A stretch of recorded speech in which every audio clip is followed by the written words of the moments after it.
Bonjour et bienvenue à ce nouvel épisode du podcast du bien-être, cet espace où nous discutons de santé en général, de prévention mais aussi d'assurance. Aujourd'hui, nous allons parler de santé buccale. Comme d'habitude, j'ai avec moi Émile Pantaleon, notre expert en assurance, et j'ai aussi le docteur Watson Dorvilliers qui est chirurgien dentiste. Messieurs, je suis ravie de vous avoir avec moi sur le plateau aujourd'hui. Merci Daphné et encore bienvenue à tous et c'est un plaisir encore de partager ce panel avec vous. Merci Madame Valsin, merci Monsieur Pantaleon et heureux d'être avec vous aujourd'hui. Donc pour commencer, je vais vous inviter à vous présenter et à nous parler un petit peu de votre spécialité. Je suis Watson Dorvilliers et je suis chirurgien dentiste. J'ai aussi 2 diplômes postgradués en orthodontie et en implantologie que j'ai fait en France.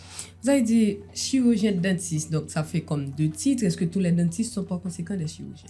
C'est le titre et c'est quasi général, c'est comme ça qu'on utilise les gens qui font cette étude-là. Ok. Donc pour commencer, comme on parle de santé avant tout, je voudrais savoir, enfin, parce que très souvent on a tendance à dire que bon, on va chez le dentiste parce qu'on veut se faire nettoyer les dents pour garder un bel sourire, etc. Mais par contre, c'est quelque chose qui a rapport avec la santé, donc je voudrais savoir c'est quoi l'influence que la santé buccale en fait sur la santé générale? C'est une très très belle question. Ça me permet d'éclaircir plusieurs points. En fait, pendant trop longtemps, les gens sont vus la santé bucco-dentaire, comme vous le dites, comme un élément à part de la santé générale d'une personne. Mais aujourd'hui, avec le recul et avec les recherches qui ont été faites, et les corrélations sont clairement établies. La santé bucco-dentaire, la santé buccale en général, participe totalement à la santé générale d'un patient. Donc, aujourd'hui, il est clair que des personnes, et c'est un fait aujourd'hui en Haïti, que plusieurs personnes souffrent de maladies cardiaques. La santé de la gencive pourrait prévenir que cette maladie s'établisse chez d'autres personnes.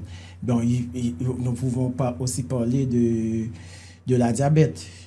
Vous verrez qu'une personne qui souffre de diabète va être affectée grandement dans sa santé buccale et vice-versa. Il existe des microbes qui sont dans la bouche et qui favorisent la naissance du diabète chez la personne. Donc, si l'on contient ces microbes-là et qu'on les élimine à temps au niveau de la bouche, et c'est un problème de santé publique qui ira en diminuant. Donc, ça veut dire que ça va dans les deux sens. Genre qu'il y a des problèmes que j'ai dans la bouche qui vont générer d'autres problèmes dans mon corps, tout comme il y a d'autres problèmes que j'ai qui vont se refléter à travers ma bouche. OK.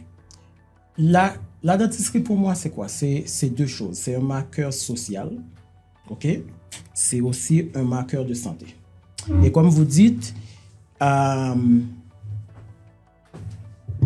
lorsque vous auscultez quelqu'un, vous pouvez facilement voir que les problèmes que cette personne présente sur sa santé en général ont cette incidence sur la bouche, mais aussi que ces problèmes-là sont causés par une mauvaise hygiène buccale aussi. Et quels sont les cas qu'on rencontre le plus souvent en Haïti?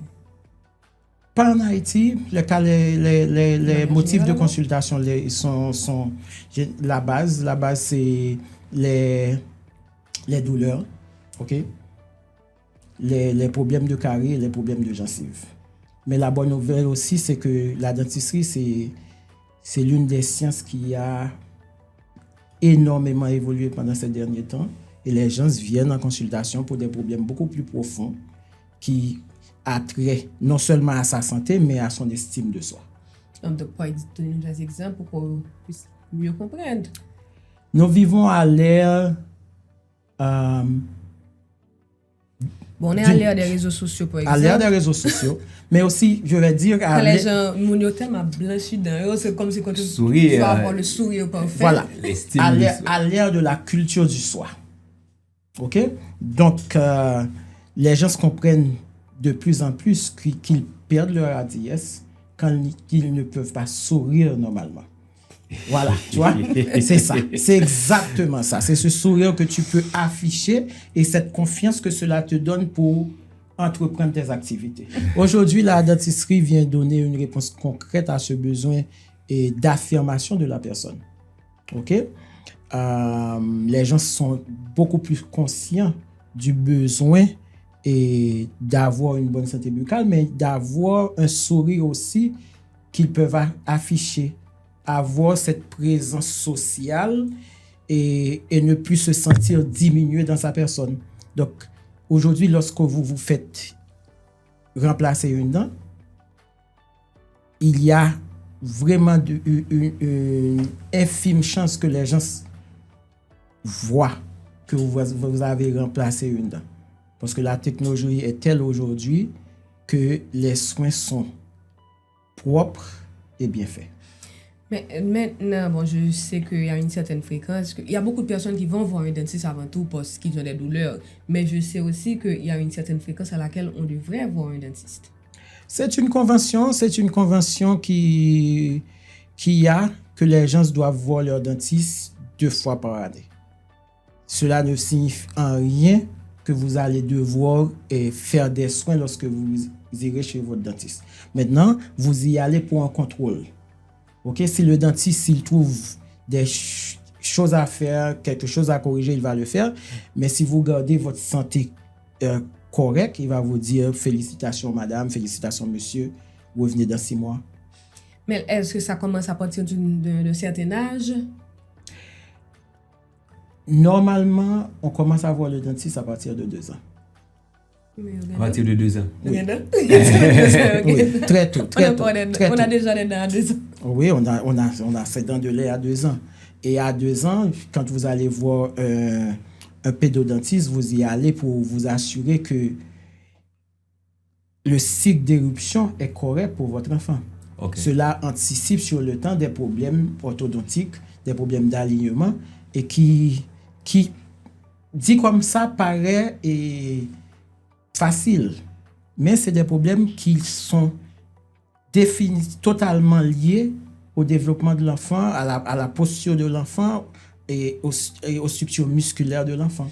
Donc, il est bon pour les parents d'emmener leur enfant très tôt voir le dentiste. Encore une fois, il n'y a rien à dire si tout est OK, très bien, mais s'il y a des choses, il vaut mieux que l'on les détecte tôt et qu'on soit capable d'intervenir. Voilà. Mais parce que moi, quand je regarde des films, je vois que tes enfants très tôt ont des appareils dentaires. Alors que chez nous, dans la réalité haïtienne, c'est surtout des adultes qui commencent à travailler et qui se disent que je vais essayer de fixer ça. Donc, est-ce que ça, c'est seulement des choses qui ont une valeur esthétique ou bien c'est des choses aussi qui peuvent avoir des influences sur la santé? 2 éléments de réponse pour cette question. La première, c'est que les pays développés ont compris avant nous. On a compris avant nous l'importance des dents. Ils ont compris aussi l'impact que peut avoir une mauvaise dentition sur la personnalité d'une personne. C'est pour ça que l'exigence est faite aux parents de voir très tôt et un dentiste avec son enfant et d'anticiper les problèmes qui pourraient survenir dans l'avenir. Parce que c'est définitivement plus facile de corriger avant, OK, que d'attendre et de devoir faire des soins extraordinaires et qui coûtent 2 yeux et 1 bras pour corriger ce que tu pouvais corriger dans ton enfance. La deuxième chose pour nous en Haïti, c'est que la technologie arrive. OK?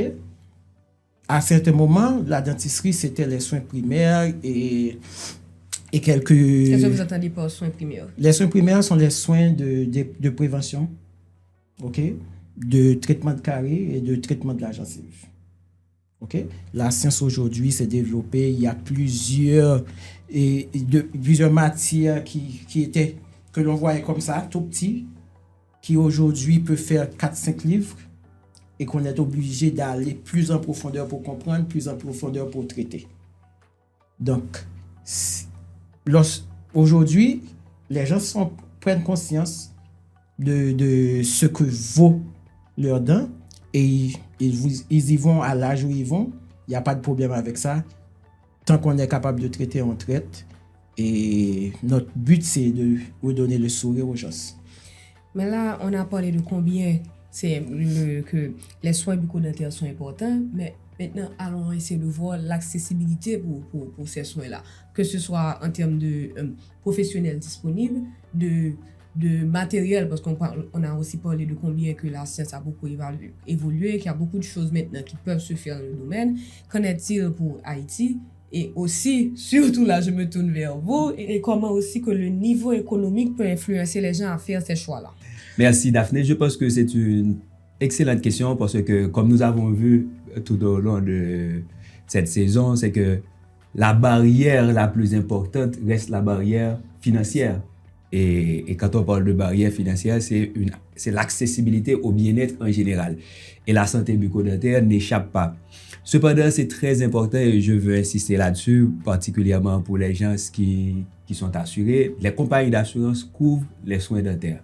Ça, c'est une bonne une nouvelle. question très, très importante parce que je sais que dans beaucoup de cas, l'assurance ne couvre, on dit que l'assurance ne couvre pas les yeux et les dents, ou du moins, ou après un certain âge, on ne couvre plus les yeux et les dents. Toujours. Exact. L'âge où les dents commencent justement à tomber. Où les dents commencent à tomber, très bien. Mais globalement, les compagnies d'assurance couvrent les yeux et les dents. Cependant, c'est très important de prêter attention à la limite dont vous avez. Parce que les compagnies d'assurance, globalement, ce qu'ils couvrent, c'est, comme on l'a déjà dit ici, c'est la santé physique et mentale. Par contre, les compagnies considèrent comme des garanties complémentaires. Les soins dentaires, les services de lunetterie sont des garanties complémentaires. C'est-à-dire qu'ils s'ajoutent à la garantie de base qui c'est l'assurance maladie. Donc, c'est pour ça que c'est important. Généralement, on accorde un montant forfaitaire. Ça veut dire quoi? Un montant fixe. Ça peut être pour la famille, ça peut être pour un assuré ou par année. Donc, prêtez attention à la limite dont vous avez. Je vais prendre un exemple très pratique. Que ce soit pour les soins dentaires ou les services de lunetterie, on peut vous dire que vous avez par exemple 50 000 goudes à 80%. Donc, ça veut dire la compagnie d'assurance est prête à débourser pour vous un maximum de 50 000 goudes à 80%. Ça veut dire qu'on va racheter tout dans la bouche au seul coup. Ça veut dire, c'est extrêmement important quand vous allez chez le dentiste de communiquer et de savoir combien vous avez. Donc, si le traitement... Il y a certains dentistes aussi qui établissent le traitement sur une certaine durée. Donc, tu ne fais pas le tour d'un coup, tu reviens, tu as un rendez-vous, etc. Exactement. Et c'est très important. Généralement, je conseille toujours aux assurés, si vous avez un maximum, maintenant, il faut voir avec le médecin, le maximum, c'est par année. Exact. Le médecin peut commencer le traitement et l'étaler sur 1 an ou 2, dépendamment du maximum que vous avez. Donc, c'est extrêmement important. Donc, autre chose aussi, c'est que quand on vous dit à 80%, ça ne veut pas dire, par exemple, 50 000 gouttes à 80%, ça représente 40 000 gouttes. Ça ne veut pas dire automatiquement, vous pouvez prendre des soins chez le dentiste jusqu'à hauteur de 40%, la compagnie va vous rembourser à 100%. Non. Même si vous faites seulement une prophylaxie ou 50 000 gouttes. Voilà, même si c'est pour 20 000 gouttes, la compagnie va vous rembourser 80% de 20 000 gouttes. Même si c'est pour 15 000 gouttes, ça va être 80% de 15 000 gouttes. Donc, c'est très important de contrôler le maximum. Autre chose aussi au niveau, et peut-être c'est quelque chose que le Dr. Dorvilliers pourra en parler, et les compagnies d'assurance ont tendance à faire la différence entre les soins dentaires et les soins orthodontiques. Donc, les soins, les braces, etc., vous allez voir dans beaucoup de contrats d'assurance, on va dire soins dentaires, on va dire soins orthodontiques. Donc, on les sépare. Donc, avec des montants forfaitaires pour chaque. Avec des montants différents pour chaque, exactement. Avec des montants différents. Hein? Exactement, je sais ça. Et il y a aussi, bien entendu, c'est pas toutes les compagnies, mais il y a aussi parfois certaines institutions qui font aussi la différence entre, par exemple, tel type de soin, vous pouvez le prendre avant l'âge de 18 ans. Voilà, c'est ce que je voulais par dire exemple, aussi. Pour les soins orthodontiques, il y a certaines institutions qui précisent que c'est avant 18 ans. Et ça, justement, comme Dr. Dorvilliers l'a dit, c'est pour essayer d'établir une certaine culture. Ça veut dire avoir cette culture de prévoyance, d'aller tôt chez le médecin. S'il y a un traitement, s'il y a une correction à faire, vous êtes beaucoup plus jeune, zoti moun nan prend plus facilement, correction a fait plus facilement, au lieu d'avoir recours à des chirurgies dentaires qui sont beaucoup plus complexes si vous le faites beaucoup plus tard. Donc ça, il y a cette différence aussi.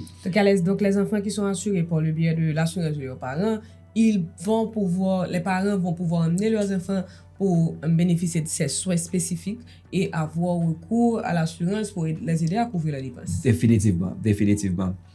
Il y a aussi un point très important à remarquer au niveau des compagnies d'assurance aussi, votre couverture d'assurance, je parle en général, et peut-être Dr. Dorvillian a touché le point en parlant quelque part de la dentisterie esthétique. Tu vois, et les compagnies d'assurance ne couvrent pas ce qui est esthétique. On va pas me laisser la chirurgie esthétique, c'est pas de la chirurgie, mais la dentisterie esthétique. Donc, si vous allez peut-être il y a certains gestes, par exemple, les prophylaxies, c'est un soin courant, c'est couvert. Mais par contre, si vous allez peut-être juste pour faire un traitement, allons dire peut-être pour blanchir votre sourire, etc., vos dents, alors là, la compagnie va vous dire, ça c'est à caractère purement esthétique. Il n'y a pas vraiment le volet médical en termes de traitement, en termes de correction portée. Donc, on peut vous dire que ce ne sera pas couvert. Donc, c'est très important d'établir cette différence. Si, par exemple, je considère que dans mon petit genre, mais que bon, ça peut avoir un aspect esthétique, mais est-ce que ça parle pas un rapport santé aussi pour que peut-être que la positionnement d'un peut donner d'autres problèmes qui sont plus profonds que juste l'esthétique? Certainement. Je vais revenir déjà sur la question que tu as posée et pour dire deux choses. Pour dire premièrement que la dentisterie, c'est l'information. OK? C'est aussi la capacité à payer. OK? Chaque fois que vous tardez à aller prendre des soins, vous mettez dans la position de dépenser plus. Ouais. Chaque fois que votre bouche est délabrée, les soins vous reviennent à plus cher parce que vous êtes obligé de payer beaucoup plus pour des soins beaucoup plus poussés. Oui, c'est la douleur. Quand vous avez des douleurs que vous ne pouvez pas dormir, c'est que c'est déjà très sérieux. C'est déjà très tard. C'est quelque chose qui est arrêté dans le métier. Si vous avez une dent qui commence à être sensible, vous allez voir le dentiste. Votre charge à payer sera beaucoup plus faible. Mais si vous attendez que la dent commence à faire mal, vous rentrez dans des soins pas à ce moment-là. Vous rentrez dans des soins beaucoup plus poussés. On va devoir dévitaliser la dent. Ouais. OK? Sinon l'extraire. On va devoir dévitaliser la dent et dès qu'on fait une dévitalisation, le protocole international est que vous êtes obligé de mettre une couronne. Et à ce moment-là, vous passez d'un prix très bas à un écart très large. OK? Et c'est cette partie de formation que les gens doivent comprendre. La bonne nouvelle, c'est que les gens aujourd'hui en Haïti comprennent ça. Ouais. OK? Les gens viennent beaucoup plus souvent chez le dentiste. Et il faut, à ce point, féliciter aussi l'effort qui est fait par les dentistes en Haïti aujourd'hui. OK? S'il y a une chose qui est en train de bien évoluer dans le pays, c'est la dentisterie. Il y a beaucoup plus de dentistes formés, il y a beaucoup plus de dentistes capables et les soins les plus poussés sont accessibles. OK? Il reste définitivement des choses à faire. Il faut investir dans cette jeunesse qui veut avancer. Il faut leur donner cette possibilité d'aller loin, d'aller très loin, ce qui est une très très bonne chose pour nous. Dans le temps, les gens voyageaient des États-Unis pour venir prendre les soins en Haïti parce que c'était plus facile pour eux, c'était moins coûteux parce que les soins de dentisterie sont en général très chers. Et lorsque vous parlez de soins poussés, les soins poussés sont beaucoup plus chers. Donc, les gens qui ne voulaient pas prendre les soins en Haïti voyageaient. OK? Nous avions donc cette allée. Ça allait dans les deux sens. Ça allait dans les deux sens, définitivement. Mais aujourd'hui, nous sommes confinés. Nous sommes enfermés et c'est difficile de laisser Haïti. Donc, c'est une raison de plus d'avoir, pas simplement pour la dentisterie, mais d'avoir pour tout ce qui a trait à la santé professionnel de santé en général. Cette capacité de pouvoir des soins de qualité et des soins sur place en Haïti. Sur place en Haïti et des soins poussés. On a parlé des cas les plus courants comme les caries et les maladies de la gencive, mais en fait, on a été très rapidement sur comment y remédier, mais et si on revenait vers la prévention, qu'est-ce qui les cause et qu'est-ce qui peut être fait pour éviter le plus possible ces choses-là? J'aime cette question. Et les dentistes qui vont regarder cette émission vont aimer cette question. Ok. La mauvaise nouvelle pour tout le monde. La mauvaise nouvelle, malheureusement, tout le monde ira chez le dentiste. Bon. Un jour ou l'autre. Oui, je veux bien aller pour ma prophylaxie régulièrement, mais j'ai pas envie d'y aller parce que j'ai une carie ou bien qu'il faut m'extraire une dent, il faut prévenir, mais comme on disait en début d'émission, il y a un impact de l'industrie sur la santé en général, mais sur la santé dentaire en particulier. OK? Dans le temps, on mangeait dur. Maintenant, les aliments sont transformés. Les gens mangent de plus en plus de la nourriture usinée et ça donne des problèmes. Le reste d'aliments qui... Il y a moins de choses naturelles, donc c'est surtout des choses qui sont transformées dans le laboratoire. Non. En fait, c'est le sucre va stagner beaucoup plus dans la bouche et va provoquer plus de caries. C'est le mauvais côté de l'industrialisation, ouais. OK, pour la santé dentaire. Maintenant, il y a aussi un côté intrinsèque. Ta santé dentaire, ta santé bucco-dentaire dépend de ta constitution physique. Tu vas voir qu'il y a des gens qui ne vont pas régulièrement chez le dentiste, mais qui ont une bonne santé. Oui, et puis ils sont vieux, ils n'ont perdu aucune dent. Voilà. Non, dans le temps. Oui. Nos grands-parents, oui. Parce que nos grands-parents consommaient bio, consommaient proprement, ils perdaient moins leurs dents. Mais aujourd'hui... On a des enfants avec des caries, des enfants avec des douleurs. Des enfants avec des caries, des enfants avec des douleurs, c'est vraiment la responsabilité des parents de veiller à ce que l'enfant... consomme pas trop de sucre. Non seulement, mais se bosse correctement.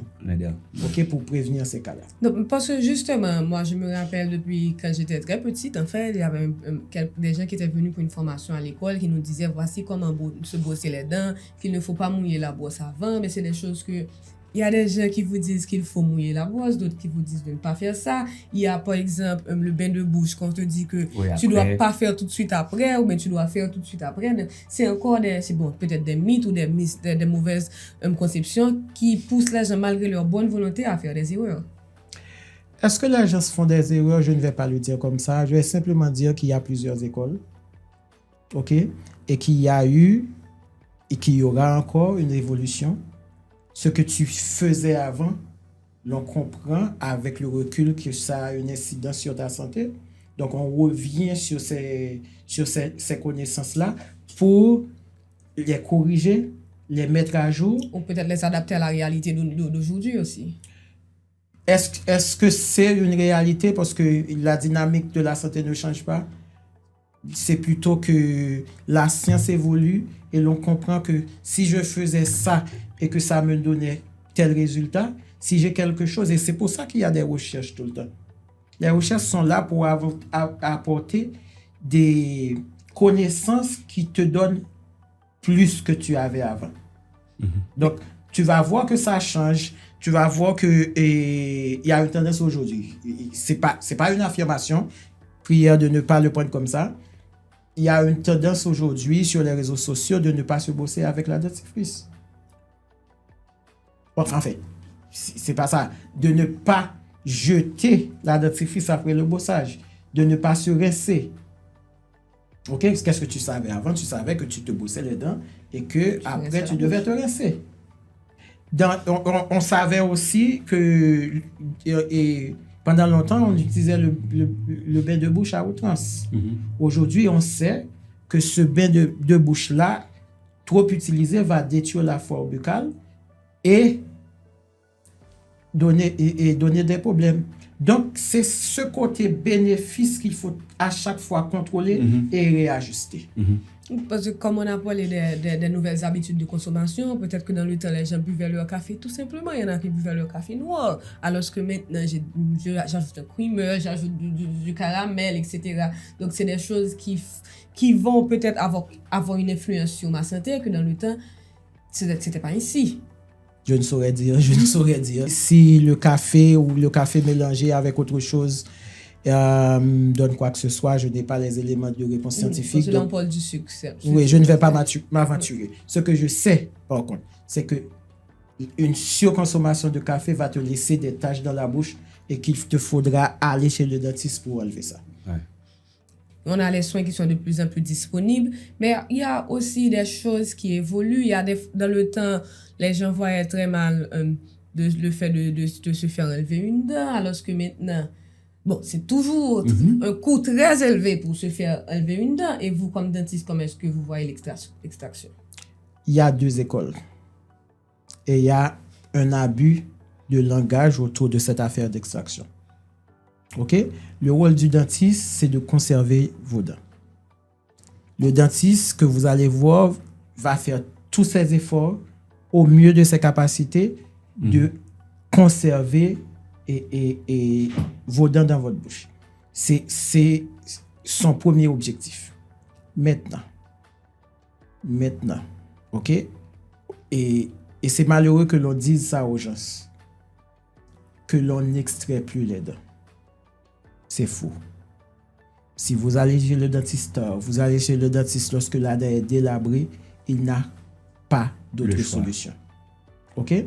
Donc oui, le but, c'est de conserver les dents bien en santé dans votre bouche, mais allez-y, s'il vous plaît, très tôt. Allez-y lorsque vous n'avez rien. Ça paraît bizarre de le dire comme ça.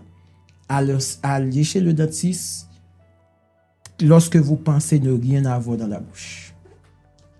Il verra, il vous dira si tout est correct ou s'il faut faire des soins de prévention pour anticiper que des problèmes surviennent après.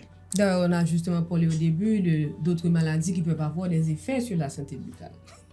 Déjà, pour rester dans ce même ordre d'idée, qu'il y a des maladies, comme on l'a dit au départ, qu'ils se manifestent. Ils ont des effets sur notre santé buccale, tout comme notre santé buccale a des effets sur notre santé générale. Mais il y a aussi un phénomène très courant qui est le stress en Haïti. Ouais. Et qu'est-ce que vous pouvez nous dire de l'influence ou de l'impact que le stress peut avoir sur la bouche? La bouche, c'est le marqueur par excellence du stress. OK? Les dents, pour bien le dire. OK? Quelqu'un peut ne pas être conscient qu'il stresse. Mais si vous regardez ses dents, vous allez tout de suite voir qu'il est en train de ronger ses freins. OK? Il y a des manifestations claires, directes au niveau de la bouche qui indiquent ce stress. Et 2 choses. Il y a 3 éléments de santé publique qu'il faut adresser sur ce point. OK? Qui, en fait, viennent aussi du stress. Il y a les maladies cardiovasculaires, très, très, très en vogue en Haïti. Certaines personnes te viennent avec des cas extrêmement difficiles à comprendre à cause du stress qu'il y a en Haïti. Il y a le diabète. Non, mais alors, ces maladies-là, on a conclu que vraiment qu'ils ont des effets sur la santé buccale, mais ça va se manifester comment? Ça se manifeste, il faudrait à ce moment-là que les gens voient en image ce que ça fait. Ça te donne des érosions. Est-ce que vous savez voir des gens qui perdent leurs dents? Les dents se cassent facilement. Vous avez une perte de substance. Vous voyez que les dents rétrécissent à vue dans la bouche de cette personne. Ça s'appelle une érosion dentaire. Vous avez des dents qui viennent vous voir, des personnes qui viennent vous voir et qui vous disent qu'ils ont une sensibilité dentaire au chaud et au froid et même une sensibilité qui est liée à l'air ambiant. OK? Parce que au niveau du collet des dents, le collet des dents, c'est cette partie de la dent qui touche à la gencive.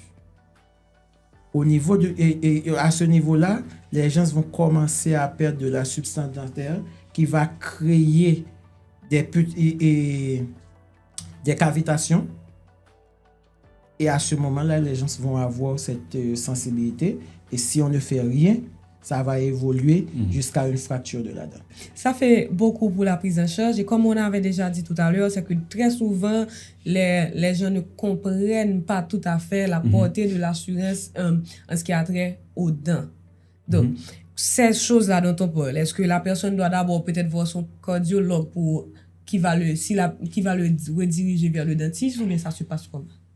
Généralement, je peux dire très rare que on va directement chez un interniste, un généraliste qui va vous référer, sauf s'il y a un problème au niveau des dents directement, par exemple, après une chute, fracture, etc. C'est sûr, l'interniste, après vous avoir soigné, ou le chirurgien va vous référer chez un dentiste. Mais le plus important, c'est que les gens qui savent au niveau de leur contrat d'assurance, ils ont la couverture soins dentaires. C'est important pour eux, le fait de savoir que c'est un montant limité, un montant fixe par année, c'est extrêmement important d'aller régulièrement chaque année. Et là, c'est la meilleure façon d'utiliser votre couverture. Si vous attendez que les dents soient totalement délabrées, comme Dr. Watson l'a expliqué, eh bien, ça va vous coûter beaucoup plus cher. Et la couverture que vous avez ne pourra pas répondre. Parce que peu importe que vous soyez diagnostiqué de quelque chose qui soit très sérieux, qui coûte très cher. Exact. Donc là, le montant forfaitaire ne va pas augmenter. Le montant forfaitaire ne va pas augmenter. Donc c'est pour ça, c'est mieux d'entretenir, de maintenir leur santé bucco-dentaire en faisant régulièrement des visites chez le médecin au moins 1 ou 2 fois par année.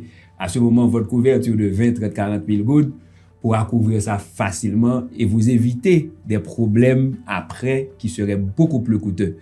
Un aspect aussi important du contrat d'assurance, quand on parle des soins dentaires en général, c'est peut-être beaucoup de gens ne le savent pas.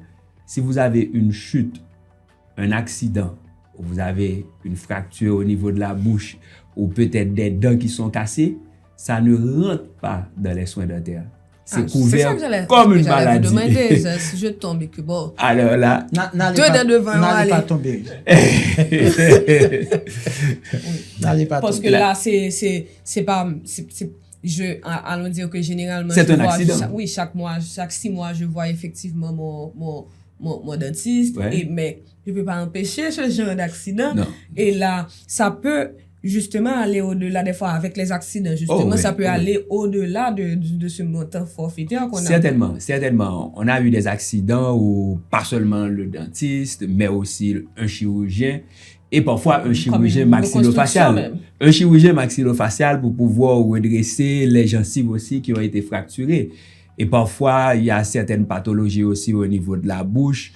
Et on peut avoir une tumeur au niveau des gencives ça ne rentre pas dans les soins dentaires, c'est un traitement médical et là on paie normalement 80% chaque prestataire.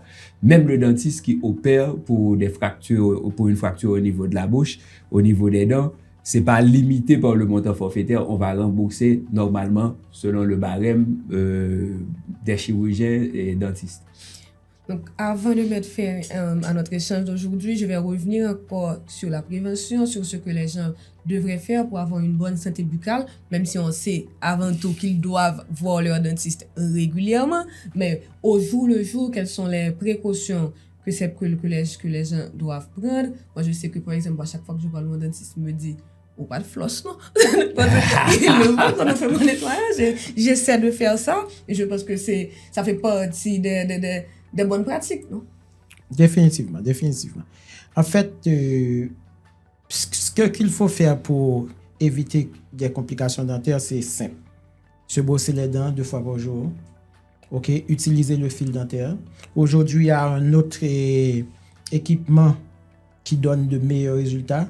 C'est le water flosser. C'est un jet d'eau, OK, que l'on utilise pour enlever les éléments, les débris alimentaires qui restent autour des dents.